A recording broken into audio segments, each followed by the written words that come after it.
नमस्कार, मैं हूं संदीप चौधरी। आज सीधा सवाल संडे स्पेशल वाकई में स्पेशल होने वाला है, क्योंकि हम बात करेंगे 2024 की लड़ाई की। सबसे बड़ा मुद्दा भ्रष्टाचार बनता दिखाई दे रहा है। हुंकार भरी आज प्रधानमंत्री मोदी ने मेरठ से पहली रैलियां भी हुई चुनाव की घोषणा के बाद। एक तरफ इंडिया ताल ठोक रहा था मेरठ से, तो दूसरी तरफ पलटवार करता दिखाई दिया इंडिया रामलीला मैदान से, दिल्ली से, देश के दिल्ली से। तो भ्रष्टाचार की यह लड़ाई वाकई भ्रष्टाचार के खिलाफ लड़ाई है, या विपक्ष की आवाज दबाने की, डराने धमकाने की भी कोशिश है, या यह मैच फिक्सिंग हो रही है? जिस शब्द का इस्तेमाल किया आज राहुल गांधी ने, और केजरीवाल जेल में है। केजरीवाल अनलाइकली मैस्कट भी बनते दिखाई दे रहे हैं विपक्षी खेमे के, और सबसे ज्यादा समर्थन उनको मिलता दिख रहा है कांग्रेस से, जिसके साथ सालों से उनका 36 का आंकड़ा रहा। तो अरविंद केजरीवाल पर हमने एक सर्वे भी किया है। गिरफ्तारी से कितनी सिंपैथी, कितना जन समर्थन मिल रहा है, या इस कार्रवाई को जायज ठहराया जा रहा है? वो जेल से ही सरकार चला रहे हैं। ये खेल वाजिब है या गैर वाजिब है? नौटंकी भी हो रही है। अखिल भारतीय स्तर पर भी हमने लोगों की राय ली, और दिल्ली वासियों के मन की बात भी, उसकी था भी लेने की हमने कोशिश की है। लेकिन पहले प्रधानमंत्री मोदी की बात। आज मेरठ में थे, बाकायदा चुनावी प्रचार अब शुरू हो गया है। उनके साथ उत्तर प्रदेश के मुख्यमंत्री योगी आदित्यनाथ, अनुप्रिया पटेल, जयंत चौधरी, उनके घटक के लोग थे। तो प्रधानमंत्री मोदी ने क्या कहा? मोदी की गारंटी है, गारंटी शब्द फिर से इस्तेमाल करते दिखाई दिए प्रधानमंत्री मोदी।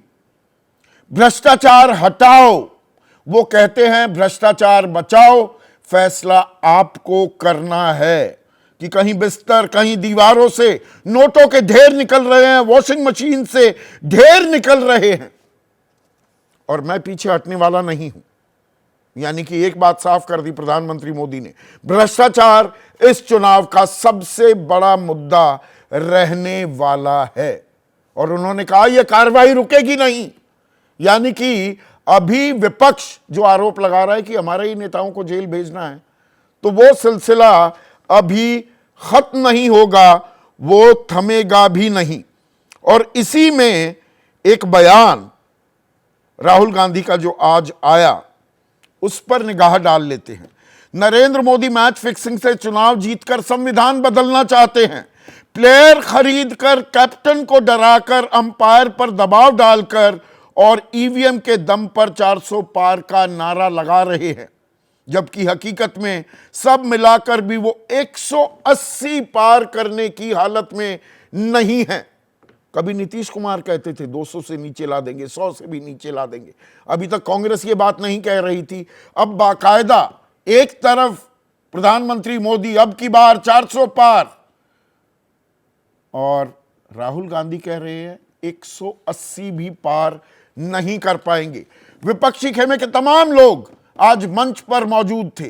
सोनिया गांधी, मल्लिकार्जुन खड़गे, राहुल गांधी, तेजस्वी यादव, अखिलेश यादव, फारूक अब्दुल्ला, सीताराम येचूरी, भगवंत मान, और उद्धव ठाकरे भी।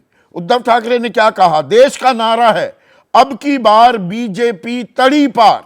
मल्लिकार्जुन खड़गे ने कहा एक तरफ चुनाव की घोषणा, दूसरी तरफ विपक्षी सीएम को जेल में डाल दिया गया है। अखिलेश यादव ने हुंकार भरी, 400 पार नहीं 400 हार होगी। बीजेपी ब्रह्मांड की सबसे झूठी पार्टी है, और जिस आंधी की तरह आए थे मोदी, तूफान की तरह चले जाएंगे, ये तेजस्वी यादव ने कहा। ये तो देखिए, ये तो पोस्चरिंग की बात है, ये तो आरोप प्रत्यारोप है। बड़ी खबर क्या निकलती है? भ्रष्टाचार पर यह लड़ाई। प्रधानमंत्री मोदी पीछे हटने को तैयार नहीं है। पॉलिटिकल डिविडेंड मिलेगा क्या? और विपक्ष जो विक्टिम कार्ड खेल रहा है कि 95% मामले तो हम पर ही डाल दिए। शराब घोटाले में 1 रुपए की मनी ट्रेल अभी तक पकड़ में नहीं आई है, लेकिन अब मुख्यमंत्री को भी जेल में डाल दिया, हेमंत सोरेन को भी जेल में डाल दिया। अब कैलाश गहलोत से भी बातचीत हो रही है, पूछताछ हो रही है। 5.5 घंटे की पूछताछ की कल ईडी ने, तो इसे जनता जनार्दन कैसे लेती है? और इसके लिए हमने एक सर्वे भी किया और सर्वे में 7 सवाल पूछे। और सवाल क्या, आप अरविंद केजरीवाल की गिरफ्तारी को कैसे देखते हैं? भ्रष्टाचार के कारण गिरफ्तारी, जरा आप ये फिगर्स भी चलाइए पीसीआर। 39% कह रहे हैं ये भ्रष्टाचार के कारण गिरफ्तारी हुई है, जबकि 32% कह रहे हैं मोदी की बदले की कार्रवाई। अब इसमें एक आंकड़ा और गौर कीजिएगा, तीसरा आंकड़ा, मोदी के लिए खतरा बन रहे थे, तो दूसरा और तीसरा दरअसल जोड़ा जा सकता है, तो यह आंकड़ा 51% हो जाता है। क्या केजरीवाल की गिरफ्तारी भ्रष्टाचार के खिलाफ मोदी के युद्ध का संकेत है? देश की राय 45% हां और नहीं कहने वाले 34%, दिल्ली की राय 47% हां कह रहे हैं। यह अपने आप में बड़ा इंटरेस्टिंग है। ना कहने वाले 28%। तो भ्रष्टाचार बड़ा मुद्दा बन रहा है, ये आप लोग, जनता जनार्दन भी जान रही है। इसीलिए कहते हैं ना, ये पब्लिक है, आप जो हैं वो सब जानते हैं। क्या गिरफ्तारी से केजरीवाल की ईमानदार नेता वाली छवि को नुकसान पहुंचा? हां कहने वाले 51% हैं, ना कहने वाले 34%। साथ में दिल्ली का आंकड़ा आप देख ही सकते हैं। जबकि गिरफ्तारी के बाद अरविंद केजरीवाल को क्या करना चाहिए? इस्तीफा दे दें मुख्यमंत्री पद से। हां कहने वाले या ऐसा कहने वाले 44%, जबकि जेल से सरकार चलाएं ये 48% है। ये देश की राय है। दिल्ली में उलट है, इस्तीफा देने वालों की तादाद ज्यादा और जेल से सरकार चलाएं उनकी तादाद कम। केजरीवाल की गिरफ्तारी से किसे फायदा होगा? आप इंडिया को सहानुभूति मिलेगी 39%, जबकि करप्शन के खिलाफ मोदी को समर्थन 42% लोग कह रहे हैं। देश की राय है। अब यहां पर थोड़ा कहानी में ट्विस्ट आता है। छठा सवाल, क्या मोदी सरकार विपक्ष के खिलाफ केंद्रीय एजेंसियों का इस्तेमाल कर रही है? हां कहने वाले 39%, नहीं कहने वाले 36%। देखिए, यह भी लोग मान रहे हैं कि एजेंसियों का इस्तेमाल हो रहा है। विजय, देखिए बड़ा दिलचस्प है। और क्या केजरीवाल सोरेन की गिरफ्तारी से मोदी ने इंडिया को एक बड़ा मुद्दा दे दिया है? यहां हां कहने वाले 52%, नहीं कहने वाले 30%। तो एक तरफ पहले 5 सवालों में आपने देखा कि एनडीए को, बीजेपी की कार्रवाई को जायज ठहराने वाले ज्यादा, लेकिन छठा और 7वां सवाल कह रहा है कि नहीं, लोग कह रहे हैं ये बेजा इस्तेमाल भी हो रहा है। तो ऐसे में आज का सीधा सवाल, 24 का सार, अब ये सार आ रहा है, खाका सामने खड़ा हो रहा है। भ्रष्टाचार पर वार वर्सेस फिक्सिंग बेशुमार, और केजरीवाल पर सर्वे नया। देश का मूड क्या, उसका अंदाजा मैंने आपको दे दिया। चर्चा में मेरे साथ स्टूडियो में 2 वरिष्ठ मेहमान, किसी परिचय के मोहताज नहीं है, विजय त्रिवेदी और अभय दुबे। हिंदुस्तान टाइम्स के पॉलिटिकल एडिटर, इस पैनल में सबसे तजुर्बेकार विनोद शर्मा। शीतल सिंह वरिष्ठ हैं, पर मैं इन्हें युवा कहूं तो ये ज्यादा सहज महसूस करेंगे। ये अपनी हेल्थ का बहुत ख्याल रखते हैं, सेहत का बहुत ख्याल रखते हैं, शहर छोड़कर गांव में ज्यादा टाइम बिताते हैं। और सी वोटर, जिनके सर्वे का मैं जिक्र कर रहा था, सी वोटर के सर्वे सर्वा देश के सबसे बड़े चुनावी विश्लेषकों में से एक यशवंत देशमुख भी इस चर्चा में मेरे साथ जुड़ चुके हैं। यशवंत, अब एक बात तो साफ हो गई, मेरठ में जो हुंकार भरी है प्रधानमंत्री मोदी ने, भ्रष्टाचार इस चुनाव का सबसे बड़ा मुद्दा बनने वाला है। पलटवार विपक्ष भी कर रहा है, तो यह तय माना जाए कि भ्रष्टाचार अब सबसे बड़ा मुद्दा होगा।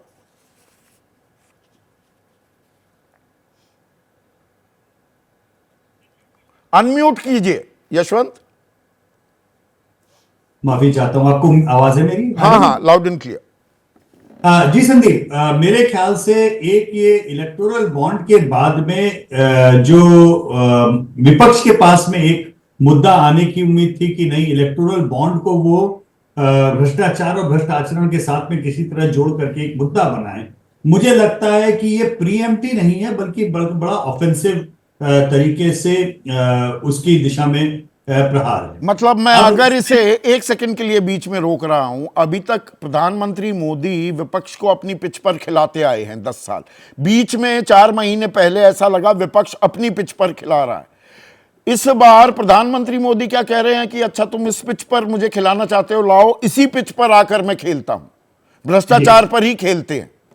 जी बिल्कुल, ये बिल्कुल सही आपने पकड़ा है। ये उसी तरीके का आलम है कि ठीक है, विशाखापत्तनम की पिच आपको पसंद नहीं आई तो आइए जरा सा जो है फिर हम हिमाचल प्रदेश वाली पिच पे भी खेल लेते हैं। हाँ। वहां तो जो टर्निंग हो चाहे जो भी हो, तो basically offence is the best defence वाले अंदाज में भी मामला है। और दूसरी बात एक ये भी है कि प्रधानमंत्री मोदी कहीं ना कहीं ये जानते हैं कि उनकी पार्टी और उनकी पार्टी के नेताओं के ऊपर भले ही जनता की कोई भी राय अलग हो सकती है, लेकिन जहां तक उनकी व्यक्तिगत छवि है, उस छवि के ऊपर किसी भी तरीके का कोई दाग नहीं है और उस छवि के ऊपर कोई किसी तरीके की उनके उनके जो वोटर्स हैं वो किसी भी तरीके की कॉम्प्रोमाइज नहीं चाहते हैं। नहीं, उन पर दाग नहीं है, बिल्कुल सही बात है। पर जिन लोगों को वो ला रहे हैं, लाल कालीन बिछा रहे हैं, जनार्दन रेड्डी अभी आए, प्रफुल्ल पटेल की सीबीआई का क्लोजर हो गया, 8 महीने हुए हैं बीजेपी से हाथ मिलाए, या अशोक चौहान आते हैं, और बाकियों का तो मैं नाम ही नहीं ले रहा हूं, जिनकी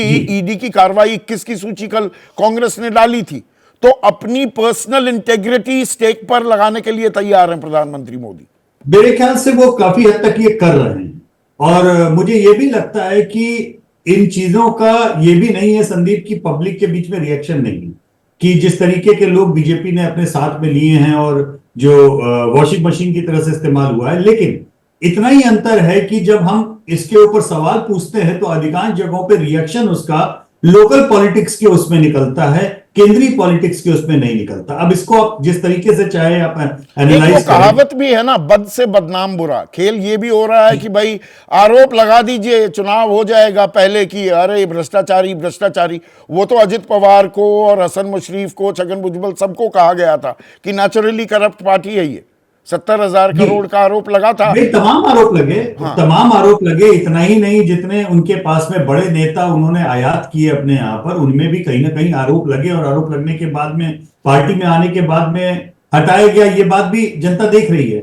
लेकिन सवाल, आपने बहुत बढ़िया बात एक लाइन बोली कि प्रधानमंत्री ने अपनी व्यक्तिगत साख पार्टी के लिए लगा दी है, तो उसका उत्तर है हाँ। मुझे लगता है कि शायद ये एक तरीके से उसी जो स्ट्रेटेजी उनकी है, मोदी वर्सेस रेस्ट या मोदी वर्सेस वैक्यूम या मोदी की लीडरशिप वर्सेस वैक्यूम की लीडरशिप, उस चीज में वो अपने आप को आगे ले जाके रख रहे हैं। और उसका उनको फायदा अभी लोकसभा चुनाव में तो जरूर होता हुआ दिख रहा है। लेकिन मैं बार बार इस बात को कह रहा हूं आपको इस कार्यक्रम में भी और वैसे अपने ट्रैकर में भी, कि जब राज्य के चुनाव की बात आएगी जहां पे मोदी मुख्यमंत्री का चेहरा नहीं होंगे, वहां पे इन सभी मसलों के ऊपर बीजेपी को दिक्कत का, गंभीर दिक्कत तो मतलब एक दोधारी तलवार है। आपका सर्वे है, क्विकली इसको रन थ्रू करते हैं।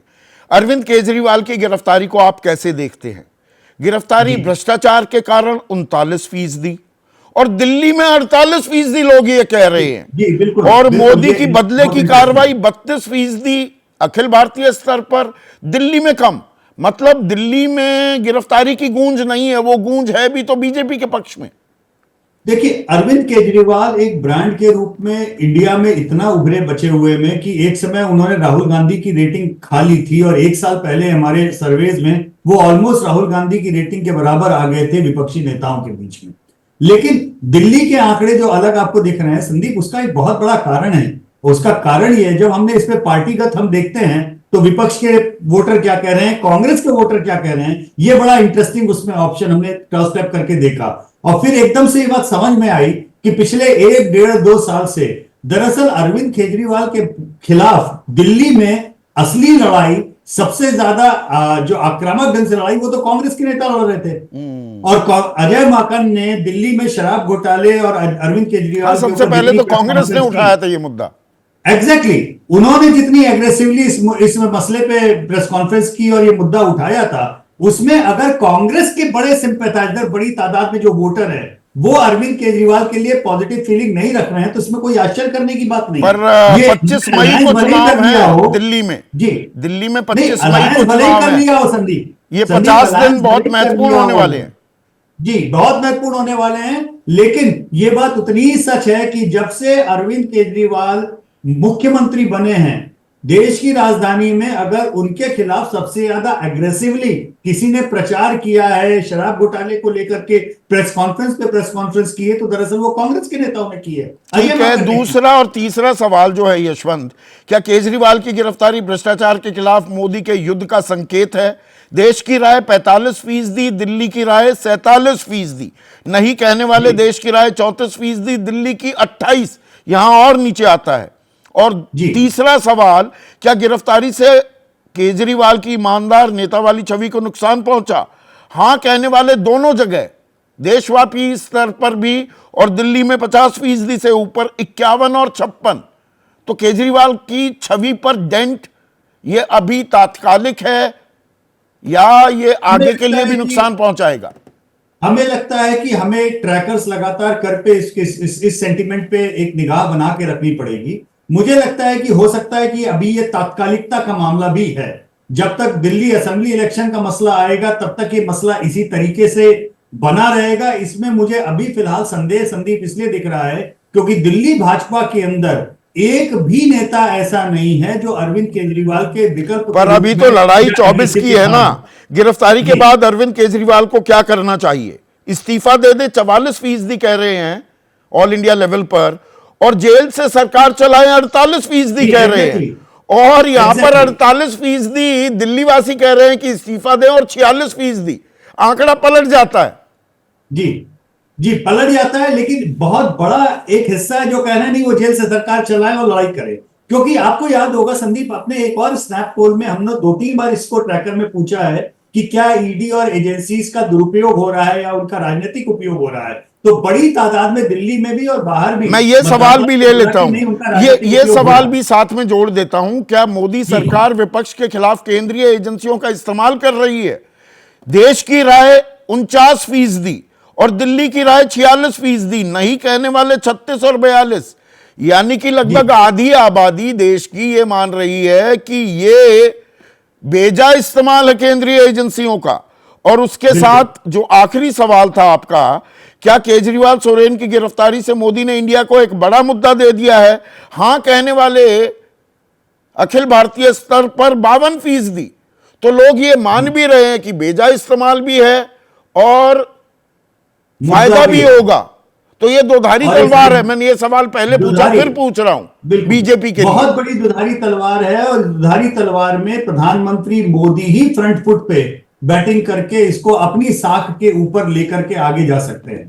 और इसमें एक बात ये हमें समझनी बहुत जरूरी है कि ये मुद्दा कि एजेंसीज का इस्तेमाल, ये कोई अभी ऐसा हो रहा है या अभी जनता ये राय कह रही है, ऐसा नहीं है। पिछले 1.5-2 साल में संदीप हमने कई बार इस चीज को पूछा है और कई बार जनता ने इस बात पे बोला है कि नहीं एजेंसीज का, और ये एक देश की राय में जो संदीप इसका खामियाजा भी भुगतना पड़ सकता है। जनता वो जवाब भी दे सकती है कि भाई ये नहीं चलेगा, अति हो रही है। तो बार बार कह रही है, क्योंकि एक बात ये ध्यान रखिए, जब देश की राय में आप बाकी राज्यों में जाते हैं तो केवल अरविंद केजरीवाल नहीं है, सेम उसी चीज को टीएमसी का वोटर पश्चिम बंगाल में महसूस करता है, बिहार का महसूस करेगा, करता है। हाँ जी, अलग अलग राज्यों में, हर राज्य में जो विपक्ष के वोटर हैं वो अपने नेताओं के खिलाफ हो रही कार्रवाई को देखते हैं, महसूस करते हैं। इसलिए ऑल ओवर इंडिया भी इस तरीके का सेंटिमेंट आता है। लेकिन इसके बावजूद भी एक दो सवाल उसके पहले ये था कि क्या ये मोदी की भ्रष्टाचार के खिलाफ लड़ाई है। जब आप उसे देखते हैं तो एक बहुमत उसमें प्रिसाइसली दिखाई देता है, जिससे आपका असर्शन अंडरलाइन होता है उस डेटा से। इसमें क्या वो बात भी निकल कर आई, भ्रष्टाचार सिर्फ विपक्षी खेमे में ही हो रहा है क्या? बीजेपी में कोई भ्रष्टाचार नहीं? एग्जैक्टली तो ये पर्सनल फिर साख की लड़ाई हो गई ना। प्रधानमंत्री अपनी साख के ऊपर जितना अपनी साख पर दांव लगा दिया है, ये दांव लगाया है। विनोद, क्या आप इस बात से इत्तेफाक रखेंगे? अब मुझे तो ऐसा लगता है writing is on the wall, भ्रष्टाचार सबसे बड़ा मुद्दा होने वाला है इस लोकसभा 18वीं लोकसभा के चुनाव में। नहीं, मैं उतना यशवंत की तरह उतना एक्सपीरियंस नहीं हूँ इसमें सर्वेज में। लेकिन मैंने अपने जीवन की शुरुआत में ऑडियंस रिसर्च यूनिट में ऑल इंडिया रेडियो की और दूरदर्शन की काम किया था, और हम लोग फील्ड सर्वेस किया करते थे, और उसमें भी ऐसे ही सवाल होते थे। लेकिन जब ये विरोधाभास होता था जवाबों में, तो हम जरा छिटक के उनको पूछ लेते थे, भाई ये कैसे है। तो ये जो विरोधाभास है ये टू एविडेंट है। अगर आपको इट्स वेरी जारिंग, अगर ये बाहसियत इसे एक किसी कविता या स्टोरी की तरह पढ़ा जाए, कविता की तरह पढ़े जाए, तो इसके मीटर ठीक नहीं है। लेकिन जैसा भी है, हम यहां बैठे हैं ये सर्वे डिस्कस करने के लिए।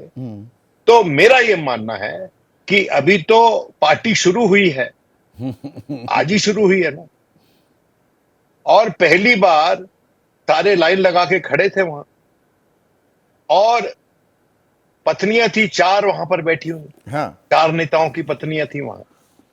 बल्कि और यहां पर मैं सोनिया गांधी, दर्शकों की सुविधा के लिए 1 सेकंड के लिए रोक रहा हूं।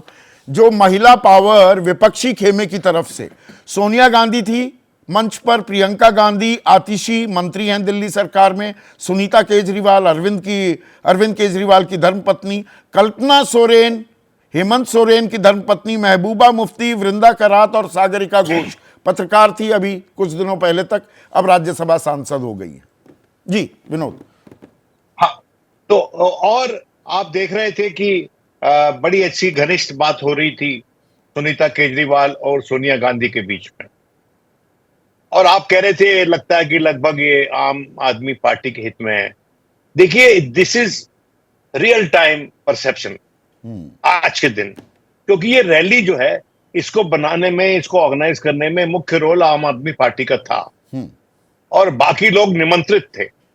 जैसा कि कहा, एक वहां पर राय बड़े नेता आए हुए थे, उन्होंने कहा कि मैं शुक्रगुजार हूं कि मुझे चिट्ठी लिखकर भगवंत मान ने इनवाइट किया इस रैली के लिए, और वो आए। वो ये शायद इसने बोला था, ये अखिलेश यादव ने।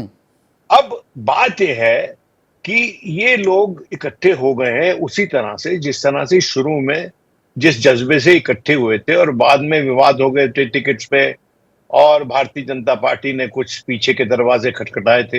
हाँ, संयोजक को लेकर भी जी तुम बेजार हुई, जो नीतीश कुमार जैसे नेता ने सुन लिए, तो वो उसके चलते भारतीय जनता पार्टी मुस्तैदी से लग गई कि इसको टूटा हुआ एक समागम दिखाया जाए, एक टूटा हुआ अलायंस दिखाया जाए। मैं ये मानता हूं कि जिस तरह से ये इलेक्टोरल बॉन्ड्स का इशू उभरा है, और अभी आप डिस्कस कर रहे थे कि माननीय प्रधानमंत्री अपनी पर्सनल क्रेडिबिलिटी स्टेक पे लगाकर उसको लीवरेज कर रहे हैं, जो डैमेज हुआ है इलेक्टोरल बॉन्ड से, उसको न्यूट्रलाइज करने के लिए। देखिए, बात यह है कि जनता का मानस किस तरह बनता है और क्या नैरेटिव बनाते हैं लोग। अगर ये सारे इकट्ठे होकर नैरेटिव सही बना लेते हैं विपक्षी नेता, तो जवाबदेही बनेगी भारतीय जनता पार्टी की, बावजूद इसके कि प्रधानमंत्री उसको जितनी भी कोशिश करें न्यूट्रलाइज करने की। उनकी अपनी पर्सनल अपील की भी एक सीमा है, और मानकर ये चला जा रहा है, पर्सनल अपील इस बात पे प्रेडिकेटेड है कि उनकी पार्टी के भीतर कुछ भी होता रहे सही, उसका श्रेय उनको जाएगा, और कुछ भी होता रहे गलत, उसकी तोहमत उन पे नहीं लगेगी। ये जो पहले एलिगेशन कांग्रेस की टॉप लीडरशिप के खिलाफ लगती थी, वो आज यहां भी देखने में आ रही है। और मेरा यह मानना है कि किस तरह से नैरेटिव बनेगा, किस तरह से विपक्ष जाता है जनता के पास, उस पर बहुत कुछ डिपेंड करेगा। लेकिन अरविंद केजरीवाल, अगर लोग ये मान रहे हैं कि वाजिब तरीके से उस पे केसेस जो बने वो वाजिब नहीं है, उसके खिलाफ कुताही बरती जा रही है, जो एजेंसीज का दुरुपयोग हो रहा है, तो फिर उनका पहले 2 सवालों के जवाब तो मुझे समझ में नहीं आ रहे भाई। तो मैं तो दोबारा जाना चाहूंगा उनके पास। नहीं, हम दोबारा सर्वे कराएंगे। अभी हो सकता है लोगों के मन में एक असमंजस हो, एक कंफ्यूजन हो। यशवंत के काम से इंस्पायर होकर विपक्ष को दोबारा जाना चाहिए उनके पास, और शायद जो सवाल मैं उठा रहा हूं वो पूछने चाहिए कि आप एक यशवंत, मैं आ रहा हूं आपके पास। यशवंत, अभी आ रहा हूं, अभी आपका म्यूटेड है, अभी 1 मिनट विनोद को बात पूरी करनी चाहिए, मैं आपका रिस्पॉन्स लूंगा। विनोद बात पूरी कीजिए। नहीं, मैं यशवंत पे कोई आरोप नहीं लगा रहा हूं, मैं एक विरोधाभास को उजागर कर रहा हूं और मैं कह रहा हूं कि उसका पॉलिटिकल इंप्लीकेशन क्या हो सकता है, उसको मैं किस तरह से पॉलिटिकली एनालाइज कर रहा हूं। पीपल आर कंफ्यूज, तो हाँ, बिल्कुल। We be clear minded in discussing this case. जनता कंफ्यूज है, इससे लग रहा है मुझे। ठीक है यशवंत, आपका रिस्पांस, फिर आगे बढ़ाते हैं ना, दायरा बढ़ाएंगे। मेरी आवाज आ रही है तो मैं उनका पॉइंट वैलिड है विनोद जी का, मैं इसीलिए मैंने कहा कि मैं आंकड़े बता दूं क्योंकि लोग कंफ्यूज नहीं। विनोद भाई, क्या हो रहा है, पोलराइज बहुत ज्यादा है। मतलब जो पहला सवाल है, जब आप उसकी बात करते हैं कि क्या ये करप्शन के कारण गिरफ्तार हुए हैं, तो भाजपा के जो वोटर हैं उसमें करीबन 71% लोग कह रहे हैं कि हाँ ये करप्शन के कारण गिरफ्तार हुए हैं। लेकिन जो विपक्ष के वोटर हैं वो ये नहीं मान रहे हैं, वो ये मान रहे हैं कि ये विंडिक्टिव पॉलिटिक्स का शिकार हो रहे हैं, वो अल्टरनेटिव बन रहे हैं। तो करीब करीब 100 में 74 विपक्ष के मतदाता ये कह रहे हैं कि इनकी गिरफ्तारी गलत हुई है, लेकिन जो एनडीए के वोटर हैं 100 में 71 कह रहे हैं कि करप्शन के कारण हुई है, सही हुई है। तो आपको एवरेज में ओवरऑल ये 40 और 50 की जो फिगर दिख रहे हैं, दरअसल उसमें आपको ओवरऑल इंडिया में देखने में बराबरी का लग रहा है कि नहीं, ये 50%, 40% आसपास हैं। लेकिन आप जैसे ही उसके क्रॉस टेबुलेशन को देखते हैं कि अलग अलग सपोर्ट बेस क्या कह रहा है, तो उसमें लगभग हर सवाल में विपक्ष के वोटर की एक तरफा राय है उल्टी और एनडीए के वोटर की एक तरफा राय है उल्टी, बिल्कुल 36 के आंकड़े की तरह। पहले वाला जो सवाल है यशवंत, अरविंद केजरीवाल की गिरफ्तारी को कैसे देखते हैं? दरअसल देश की राय 39% है, तो मोदी की बदले की कार्रवाई कहने वाले 32% और मोदी के लिए खतरा बन रहे थे 19%। तो दोनों को मैं जोड़ूंगा तो 51% हो जाता है। ये दोनों तो कॉम्प्लीमेंट्री सवाल है ना। जी बिल्कुल, लेकिन जब आप उसको जो, क्योंकि विनोद भाई कह रहे थे कि ये कंफ्यूजन है, पब्लिक में कंफ्यूजन नहीं है। जो मोदी के समर्थक हैं वो बहुत क्लियर हैं कि ये जो हो रहा है सही हो रहा है, सही दिशा में हो रहा है, और जो मोदी के विरोधी हैं वो बहुत क्लियर हैं कि ये जो हो रहा है गलत हो रहा है और बहुत गलत हो रहा है। ठीक है विनोद, क्विक रिस्पॉन्स आपका। 1 मिनट। मैं सर्वे समझ रहा हूं यशवंत से। यशवंत, इसमें जिन लोगों ने कहा कि जो पक्ष में बोले कार्रवाई के, उसमें कांग्रेसियों का भी तो फुट रहा होगा। आप कह रहे थे कांग्रेस सबसे ज्यादा तत्पर थी इसके खिलाफ कैंपेन करने में, जिससे मैं मुतमईन नहीं हूं, जिससे मैं एग्री नहीं करता आपकी बात से, क्योंकि अगर पॉलिसी टर्न बैक हुई है तो बीजेपी के मुस्तैदी से करवाई है, ये कांग्रेस ने नहीं करवाई। हाँ, शुरू में बात कांग्रेस ने उठाई थी, लेकिन आखिर तक बीजेपी ने इसको और उसके एलजी के जरिए ये पॉलिसी वापस करवाई, इन पे दबाव डाला गया, और जब ये पॉलिसी वापस हुई तो ये कहना सच नहीं होगा कि कांग्रेस बहुत। चलिए, अब 2 वरिष्ठ जब ऐसे, अब इस पर विराम लगाते हैं यहां पर, वरना ये चर्चा एक फिगर पर ही उसकी बिल्कुल बाल की खाल हम निकालने लगेंगे। विजय, पर ये लड़ाई अब भ्रष्टाचार पर आकर अटक गई है क्या? प्रधानमंत्री मोदी अब वो वॉशिंग मशीन का नाम भी इस्तेमाल कर रहे हैं, वो जिक्र कर रहे हैं, वो कह रहे हैं कहीं बिस्तर, कहीं दीवारों से नोट के ढेर निकल रहे हैं, वॉशिंग मशीन से ढेर निकल रहे हैं। ये अब कांग्रेस के रिस्पांस पर है कि भाई एक वॉशिंग मशीन, कल वो पवन खेड़ा ने 24 अकबर रोड में ही लगा दी, आज मैच फिक्सिंग का आरोप लगा दिया, तो पिच अब भ्रष्टाचार की तैयार हो गई। बिल्कुल ठीक बात है कि पिच जो है, जैसे आज मेरठ में भी जिस तरह से प्रधानमंत्री जी ने बोला है, वो भ्रष्टाचार की पिच तैयार हो रही है। एक और बात, जैसे कल वॉशिंग मशीन की तो आमतौर पर ये माना जाता है कि कोई भी चीज़ पर आप आरोप लगाते हैं तो डिफेंड करते हैं। प्राइम मिनिस्टर उससे उल्टा वो ऑफेंड करके, और शब्द भी वो इस्तेमाल करना, ये अनायास नहीं है, अनायास नहीं है, तो वो उसका जवाब देना चाहते हैं। वो ये बताना चाहते हैं कि आपके इन शब्दों से, इस आरोप से, इस हमले से वो डरते नहीं हैं, और उसी को वो ऑफेंसिव प्लेयर के तौर पर खेलते हैं कि कैसे खेला जा सकता है, उस पर चौका लगाया जा सकता है यदि आपने बाउंसर किया है, या जो भी बड़ी बात है। मुद्दा यह है कि भ्रष्टाचार बड़ा इशू है कि नहीं। यशवंत जी ने जो सर्वे किया है, विनोद जी ने जिस बात का जिक्र किया, वो थोड़ा सा शुरू में लगता है कि कंट्राडिक्टरी है, कंट्रास्ट है उसमें, लेकिन मैं ये समझ रहा हूँ कि इसका मतलब ये है, एक आम आदमी का असमंजस भी शायद जाहिर हो। असमंजस भी, हाँ, तो इसीलिए मैं कह रहा हूँ कि इसका मतलब अभी है मन बन रहा है, यही मैं कह रहा हूँ कि इसका मतलब है मन बन रहा है, और जो लोग उसको एक्सप्लॉइट कर लेंगे, यस, वो उस तरफ चला जाएगा। विक्टिम कार्ड अच्छी तरीके से खेल पाती है या नहीं, तो वो वहां पर भी हो जाएगा। विपक्षी पार्टियां, हाँ, और यदि प्रधानमंत्री या भारतीय जनता पार्टी उसको कर लेती है कि भाई ये भ्रष्टाचारी हैं, तो वो उधर भी जा सकता है। इसलिए मन बन रहा है, कंफ्यूजन नहीं है, लेकिन बराबर बात हो रही है। इसमें इलेक्टोरल बॉन्ड कहीं गौण हो रहे हैं क्या? मुझे नहीं लग रहा कि इलेक्टोरल बॉन्ड इशू ही बन पा रहा है।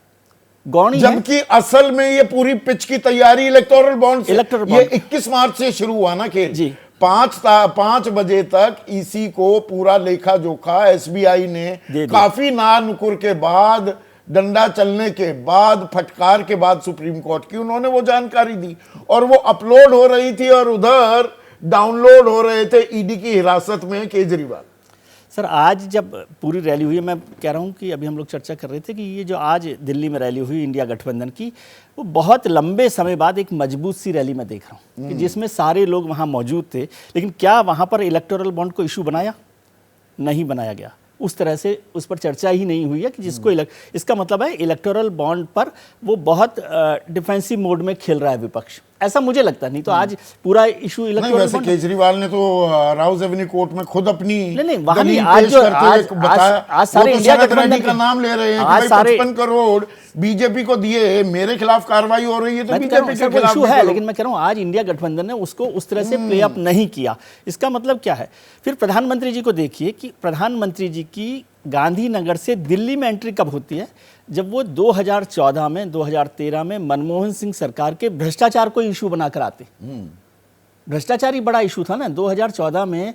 बीजेपी की जो वापसी हुई है या नरेंद्र और मोदी जी वहां वहां पर आए, भी मनमोहन सिंह पर कोई निजी कोई आक्षेप निजी- नहीं थे। लेकिन वो उस तरह की ब्रांड इमेज नहीं रख रहे जो आज प्रधानमंत्री नरेंद्र मोदी के, जिसको आपने कहा कि अपनी साख दांव पर लगा रहे। हाँ, ना खाऊंगा, ना खाने मनमोहन दूंगा। सिंह जी के लिए माना जाता था कि वो ईमानदार आदमी है, लेकिन उन्होंने अपने जो भी लोग थे जिन पर आरोप लगे थे या सरकार को बचाने के लिए अपनी साख दांव पर नहीं लगाई।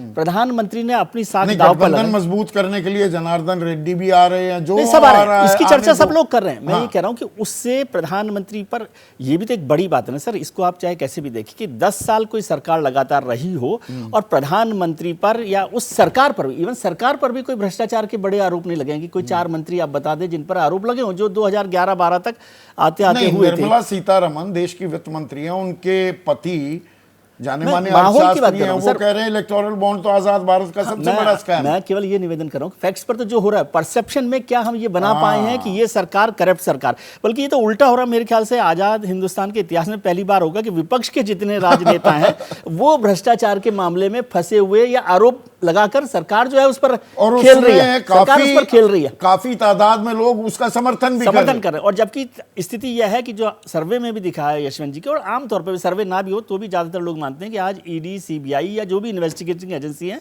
वो एक कहना चाहिए कि भेदभावपूर्ण रवैया कर रही हैं या विपक्ष के नेताओं पर ज्यादा काम कर रही हैं। कोई वो उनको तो बहुत ईमानदारी 95% से, का आंकड़ा है, उसमें हाँ, तो क्या है। उसके बाद भी आप नरेंद्र मोदी को, प्रधानमंत्री को या बीजेपी सरकार को भ्रष्टाचार के मामले में नहीं घेर पा रहे। तो ये पहली कोशिश आपको होती दिखी, वो भी थोड़ी आधी अधूरी दिखी आधी असल अधूरी मुद्दे पर। दिख आप रही है। कैसे देख रहे हैं ये लेकिन भ्रष्टाचार अच्छी कोशिश के की। खिलाफ जो ये लड़ाई है, वॉशिंग मशीन का आप जिक्र हो गया, मैच फिक्सिंग भी इसमें इन्वॉल्व हो रही है। देखिए, जो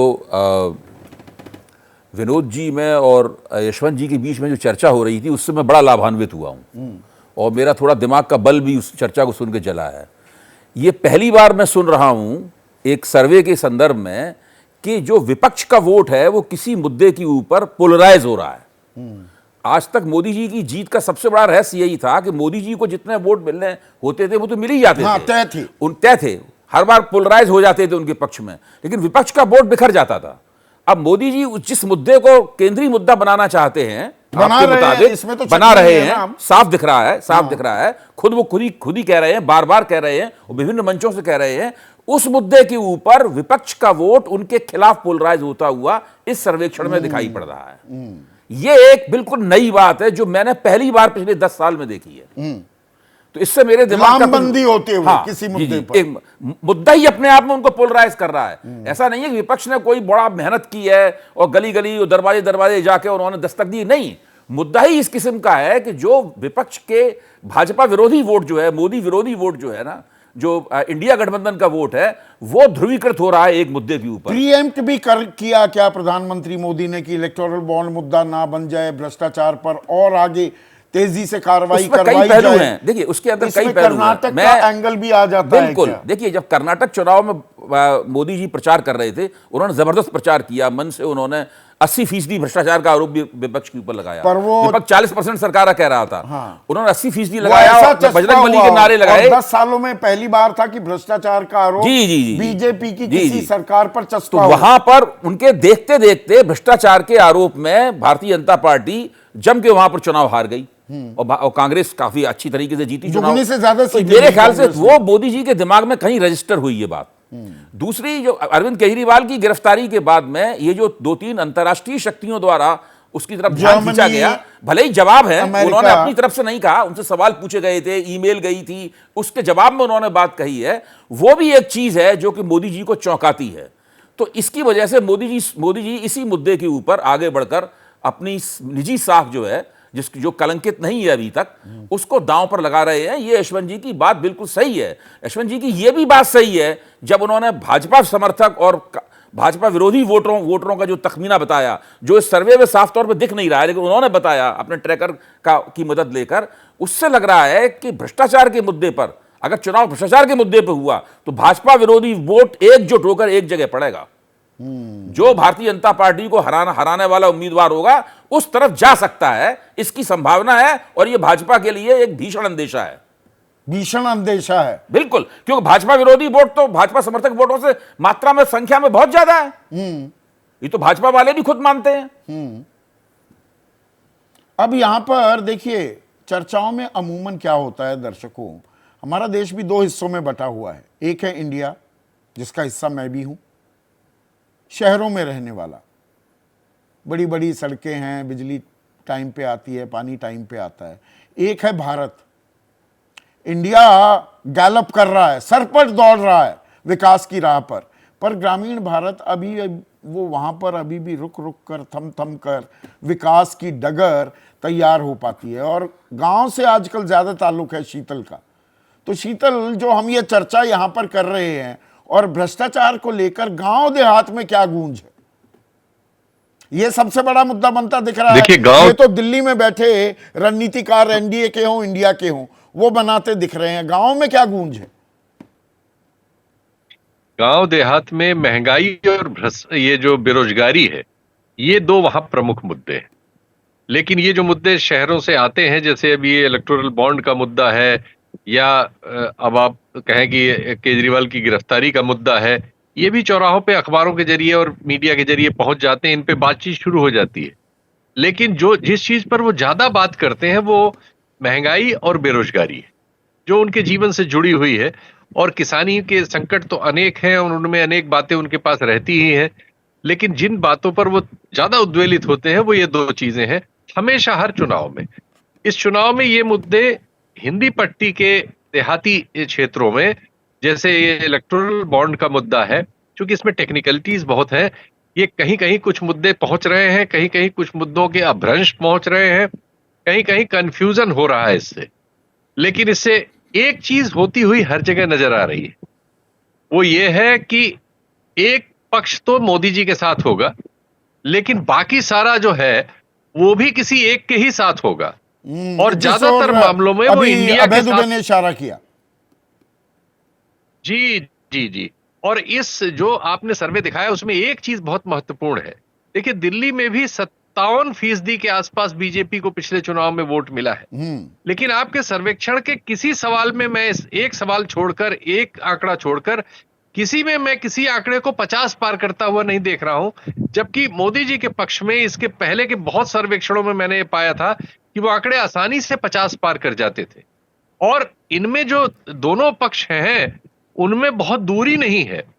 ये दूरी इस हाल में, जब इंडिया गठबंधन जो है वो छत विक्षत था, सीटों के बंटवारे की लड़ाई थी, मीडिया उसकी आलोचना उन सवालों पर ज्यादा करता है, तुलनात्मक रूप में हम जानते ही हैं, और उसकी आर्थिक और दूसरी समस्याएं भी हैं, साधनों की समस्या भी है।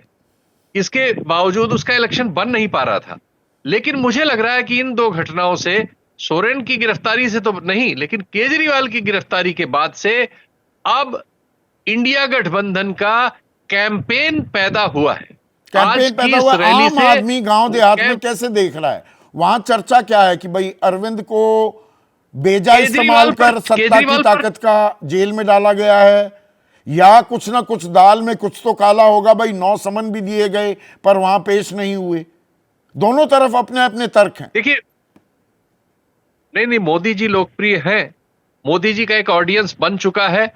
उसके तर्कशील जो लोग हैं, ज्यादातर सवर्ण जातियों के लोग, वो तो एकदम से मोदी जी के पक्ष की बात करते हुए और इन लोगों को भ्रष्टाचारी करते हुए कोसते हुए चले जाते हैं। नहीं, लेकिन सवर्ण आप पिछड़ी कहते हैं तो जातियों बीजेपी में की ताकत को आप कमतर आंक रहे हैं। बीजेपी का तो दरअसल जो सोशल इंजीनियरिंग हुई है, जो कमंडलीकरण के साथ साथ मंडलीकरण हो चुका है, वो भी एक हकीकत है। नहीं, वो हकीकत वोट देने के लेवल पर है।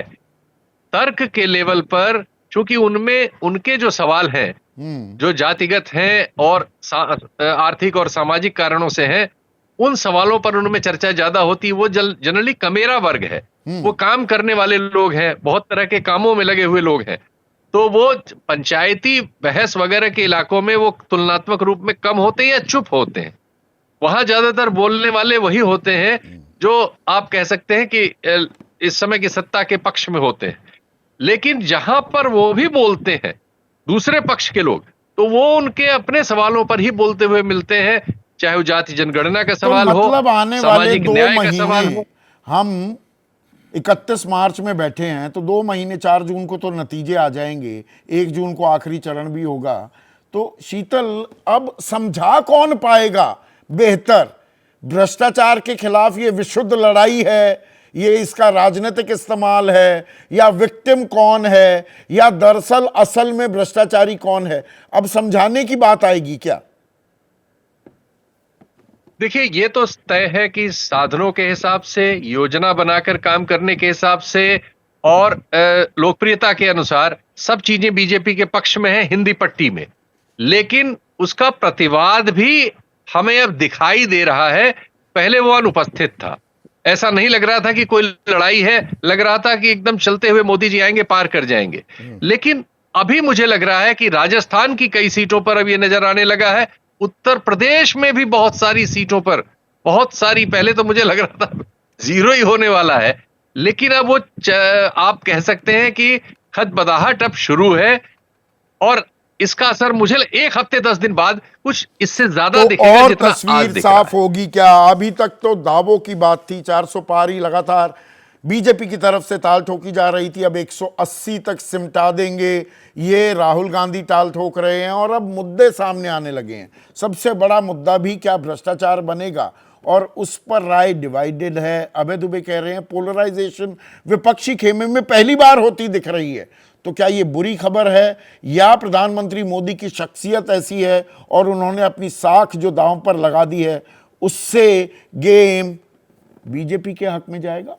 ये 2 महीने बहुत दिलचस्प होने वाले हैं।